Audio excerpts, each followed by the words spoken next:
Welcome back, I'm Tedward, and this is the DB9, a 2014 DB9, and in collaboration with the Bond Group in Waltham, Massachusetts, we're going to be experiencing this car today. And I gotta say, I have kind of a weird relationship with Aston Martin because while pretty much every Aston Martin I've ever driven has been incredibly beautiful, not all of them have delivered like the great driving experience that I expected from such an outrageously famous car brand, especially so beloved. But this is my first DB9, and I love this car. It may be because it's a later generation. So when the DB9 first came out way back in 2004, it was a slightly different car, still built on a VH platform. This is the VH3 generation platform, still has the 5.9 liter V12. We're gonna get under the hood in a second.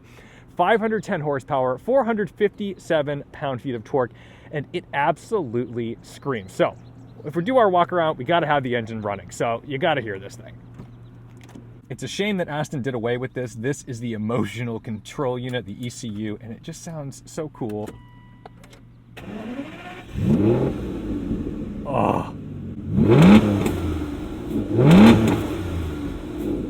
Let's take a look at the power plant because this thing is just so charming and it's kind of a monster. So yes, it says 6 liter, it's a 5.9. That's kind of the style of everybody. You still see Mercedes doing that with C63. It's a 4 liter now, but even back in the W204 days, they were 6.2s. This one was hand built and inspected by Mick Freeman. So Mick Freeman, if you're out there, thank you for this beautiful car. I think my favorite angle of the car is from right about here because I love this little ducktail. It's so beautiful back here. Listen to the exhaust. The rear seats are certainly for show. I don't think anyone's fitting back here. If you had to fit back here, I very much feel sorry for both passenger and driver because you'd have to really scrunch up against that wheel. And I wish I could convey smell to you.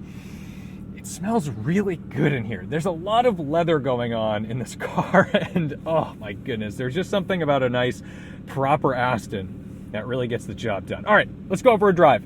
Even though the original design of this car is from 2004, it aged very well. This one's 2014. I mean, we don't look at infotainment centers from 2014 and think that they're phenomenal. It's okay though, because everything else is very classy. Even the paddles were wrapped in leather and aluminum, or aluminium, if you please. And the quirkiest thing about this cabin is the pen. So in the dashboard, you've actually got your Aston Martin pen installed. So make sure if you're going to buy your Aston Martin, make sure it comes with the pen. And of course the abnormal e-brake, it is actually engaged right now even though it's down. You pull up, grab that button, down, and now we have disengaged the e-brake to put it in gear.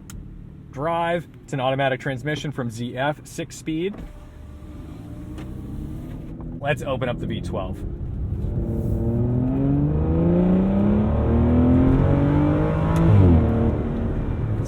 Incredible. So we're not working with a single clutch or dual clutch transmission. It still gives you pretty aggressive shifts, which is nice. It's the downshifts though. They're not lightning fast, but certainly acceptable and better than I remember on the Rapide. Let's go ahead and jump on the highway. Oh good, we have a Toyota going 1 mile per hour, just what you want. I think we have enough to pass it. There were still 2 lanes there, we're all set. My goodness, this thing has plenty of torque. Savage geese. You know, we are so caught up in torque and power numbers in these days, primarily because we have turbos.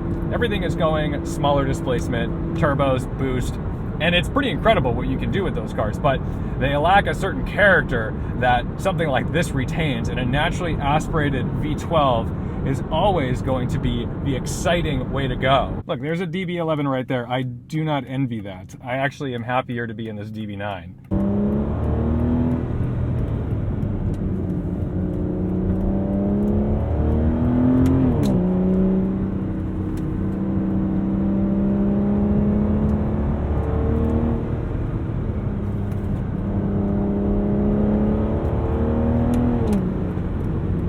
amazing how rigid this chassis is too. It really does handle like a sports car. It's pretty outrageous because you look at it, it's a large car. I mean, look, it feels like it's a Grand Touring car designed to do exactly this. We're just driving through traffic, being normal people, but we're doing it in style, of course. But what's wild is when you really pitch it into a corner and play with it, it's so exciting to drive because the rear end talks to you a lot. Everything under your right foot matters with that rear end because there's so much torque and there's a good bit of power up top from this V12.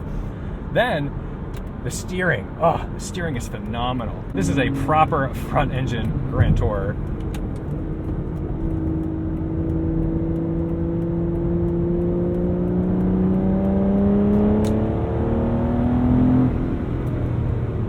Feels so good. To be honest though, I mean, yes, it's fast.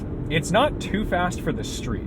It's on the borderline of that, but you can actually enjoy it. Like I'm finding myself being able to kind of go wide open in certain spots where in a lot of more modern cars, you just wouldn't be able to do that. It would be way too dangerous, or it would just be like you're gonna get a ticket. You know, you touch the throttle, go to jail, straight to jail. And now I'm perfectly comfortable. I've got the AC going. I'm nice and cool. I'm in a very comfortable seat. These seats are unreal. I gotta say, DB9 has a special place in my heart. I don't know, I haven't driven an earlier one, so I'd imagine if you drive a DB9 from 2004, it may not win you over quite as quickly as a later version with some facelift and some extra power and torque. It's a very difficult task to balance sporty driving with luxury, and not everybody hits that mark. Sometimes the cars end up being too soft, but they're very fast in a straight line, and that's just not the right mix. But let's give a quick check of these brakes. We got no one behind us. Ooh, my goodness, those feel good.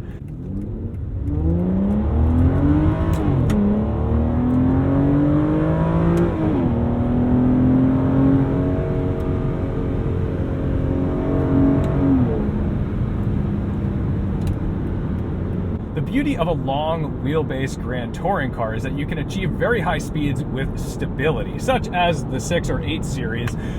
This is the same deal. You can just cruise at 100 plus miles per hour and you're gonna enjoy yourself. The other thing about them though is that they're very predictable. A longer wheelbase means that if that tail is gonna step out on you, it's gonna go more progressively. And when you have this much power under your right foot, it's nice to have a progressive chassis.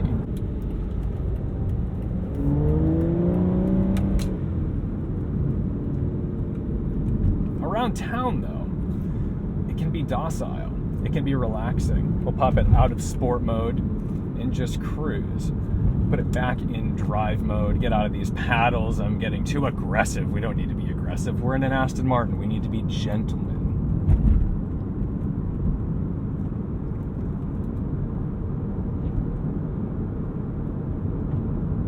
Even though we're consuming gobs of fuel, it seems to just putt around nicely at low RPMs. I don't know what the capacity of this tank is. I would anticipate it's never enough when you have a nearly 6-liter V12 doing the work for you. And while it soaks up the bumps pretty nicely, you're never separated or fully insulated from the world. You're going to feel what's going on through the chassis, in your butt, in the seat, and through the steering wheel. So the steering, it's fairly light, but it's really communicative, it's tactile, and I actually, oh man, Aston really got a great balance on this car. Even the new Vantage feels a little twitchy, it feels like it's a little overpowered.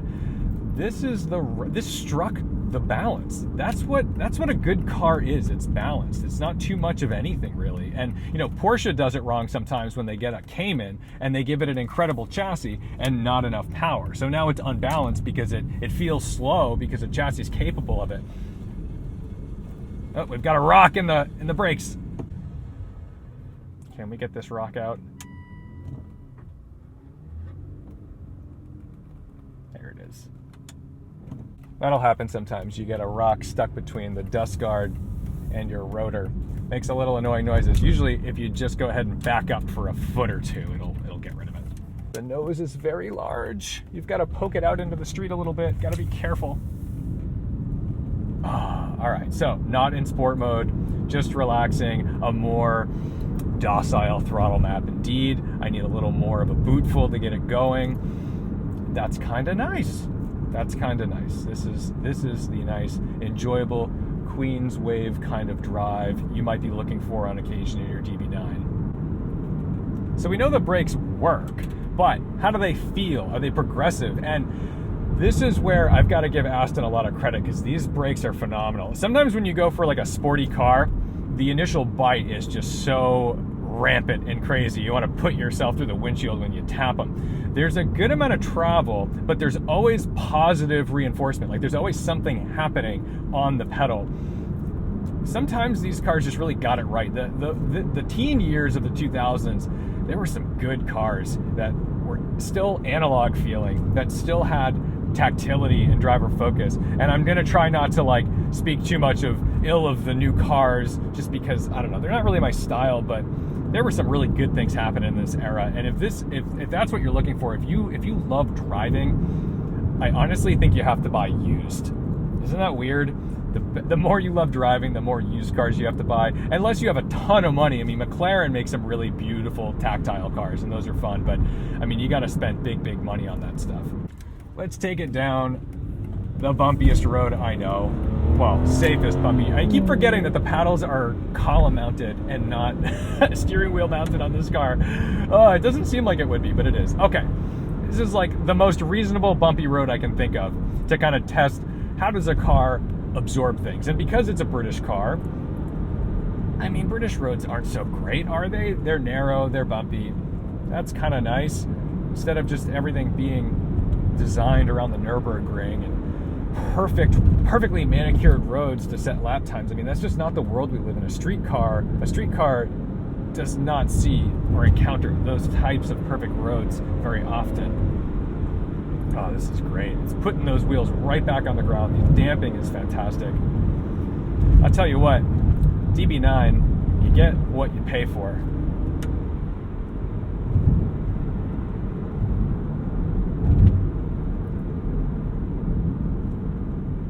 And then the best part, coming to a stop sign means you get to accelerate again. You know, I'm glad everyone's vaccinated and that we've gotten COVID relatively under control in the United States, but I certainly miss the lack of traffic.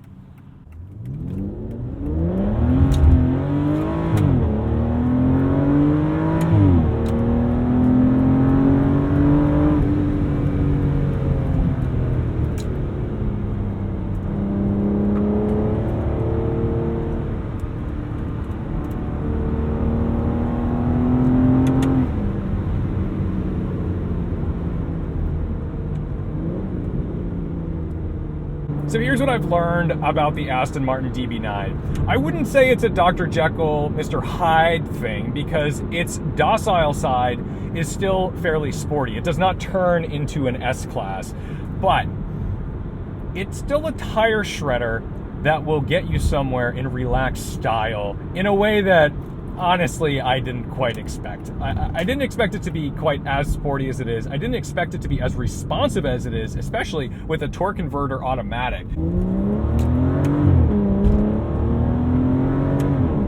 And frankly, if you're someone in the market for an Aston Martin and you're looking at newer cars like the new Vantage, I'm not going to try to sway you away from a car with a warranty. I mean, that's always a nice thing. But to me, this is a more enjoyable place to be. It has a little more heritage. I like this era, actually, of Aston Martin, and I prefer a V12 to a twin-turbo 4-liter from Mercedes. So how about that? Anyway, special thanks to the Bond Group and to you guys for watching, liking, commenting, and subscribing, especially the Patreon supporters. No matter what you give, $1 a month, $10 a month, it all keeps the wheels turning on this channel. Don't forget to respect the drive. I'm back into traffic. You don't want to see that, and I'll see you in the next one.